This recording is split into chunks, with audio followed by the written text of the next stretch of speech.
La nostalgie est complexe. Elle est une émotion très sophistiquée, bien plus que les émotions primaires comme la joie, la colère ou la tristesse par exemple. En effet, la nostalgie est difficile à cerner, à comprendre et à appréhender. Sa complexité peut s'expliquer par plusieurs points importants. Déjà, elle présente un paradoxe. En effet, la sensation de nostalgie est décrite comme un parfait mélange entre un état de bonheur et un état de tristesse lié au manque. En tout cas, ce qui est sûr, c'est qu'elle se rapporte au passé. Elle peut d'ailleurs s'apparenter à de la mélancolie, bien qu'il ne s'agisse pas de la même chose. Et cette description paradoxale concorde d'ailleurs parfaitement avec l'idée que se fait Victor Hugo de la mélancolie. La mélancolie, c'est le bonheur d'être triste. La nostalgie comporte quelque chose d'agréable. Elle nous fait ressentir le bonheur du passé. Elle a même tendance à embellir le passé. Et aujourd'hui, à notre époque, la nostalgie semble être devenue un réel phénomène.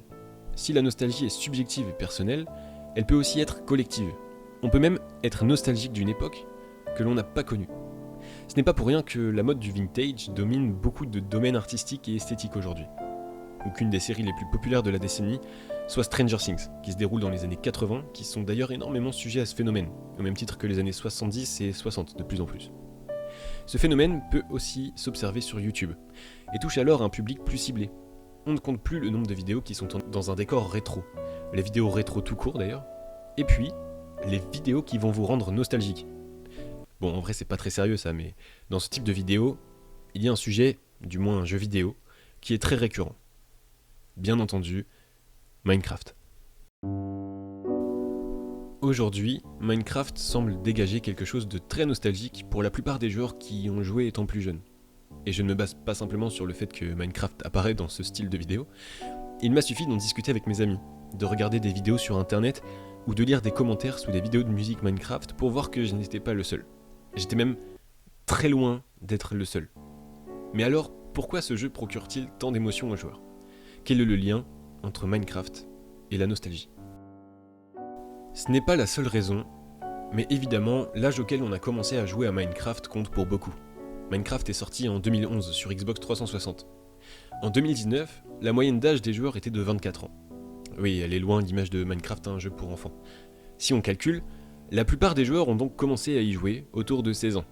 Pour ma part, moi et la plupart de mes amis avions commencé à y jouer vers 10-11 ans. Autrement dit, pour la plupart, nos premiers souvenirs sur Minecraft sont liés à notre enfance. Et 18, 25 et 30 ans, ce sont des âges où la nostalgie de l'enfance se fait déjà ressentir. Aujourd'hui, on doit trouver un travail, régler des factures, prendre rendez-vous avec l'assurance.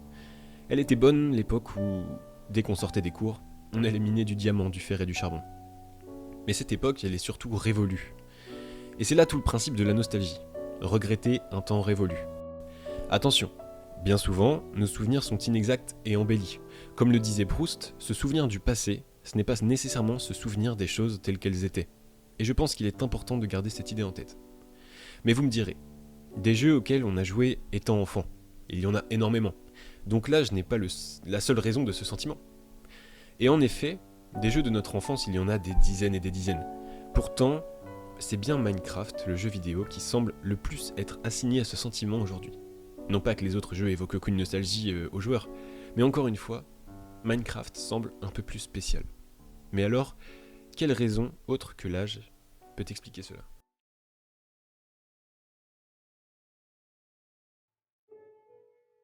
La vie, c'est pas toujours simple. Je veux dire, même quand on est enfant. Entre l'école et les problèmes familiaux, les enfants peuvent être confrontés dès le plus jeune âge à des problèmes qui les dépassent. L'adolescence d'ailleurs est sûrement une des parties de l'enfance les moins drôles. Et nous avions vu qu'elle coïncidait avec l'âge auquel la plupart des joueurs de Minecraft ont commencé à jouer. Fuir le monde réel et trouver refuge ailleurs, c'est possible par d'innombrables façons.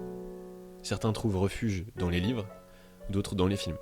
Et si se déconnecter de la réalité est possible de façon diverse et variée, rarement il avait été question d'une seconde chance, de pouvoir repartir à zéro. Et c'est ce que Minecraft propose, une seconde chance. Une vie parallèle au monde réel nous est offerte. Partir de rien au tout début, pour tout construire soi-même et laisser libre cours à notre imagination. Jamais dans le jeu vidéo, liberté et créativité n'avaient été si étroitement liées.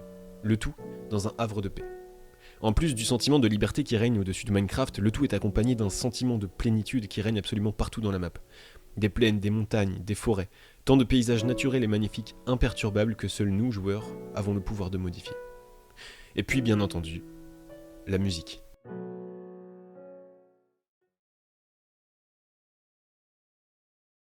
Je ne pense même pas avoir besoin de m'attarder là-dessus, tellement la musique fait partie intégrante de l'impact culturel de Minecraft, et tellement elle contribue à tout ce qu'on vient de citer précédemment. La musique est plus qu'importante dans bien des domaines artistiques, et le jeu vidéo n'en est pas exclu. Si la musique donne un rythme au jeu, celle de Minecraft agit alors en métronome bien lent, dont le calme s'accorde parfaitement avec le cadre. Si les musiques sont faites pour accompagner le joueur dans l'action,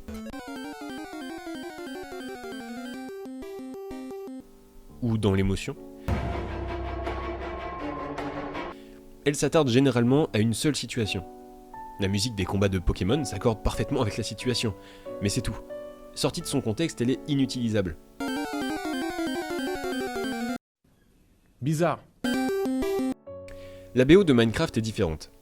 La musique n'est pas là pour accompagner le joueur dans l'action, parce qu'aucune action ne définit la musique qui tournera en fond. Alors que le combat Pokémon définit celle-ci.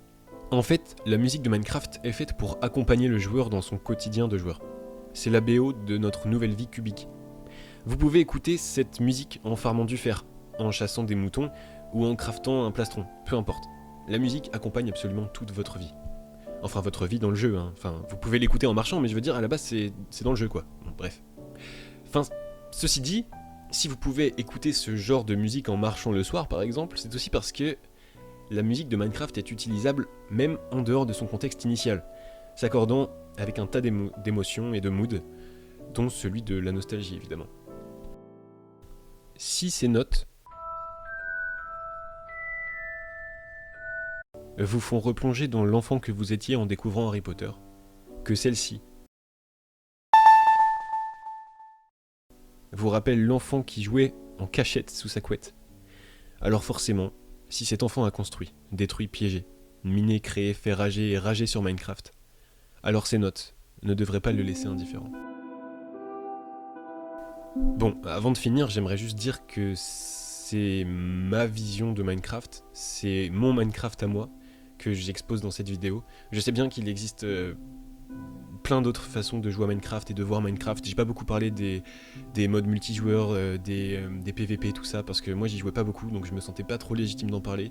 En tout cas, c'était important pour moi de partager cette vision de Minecraft, parce que j'espère que certains se reconnaîtront, et parce que en fait ça me tient à cœur, parce que j'adore ce jeu.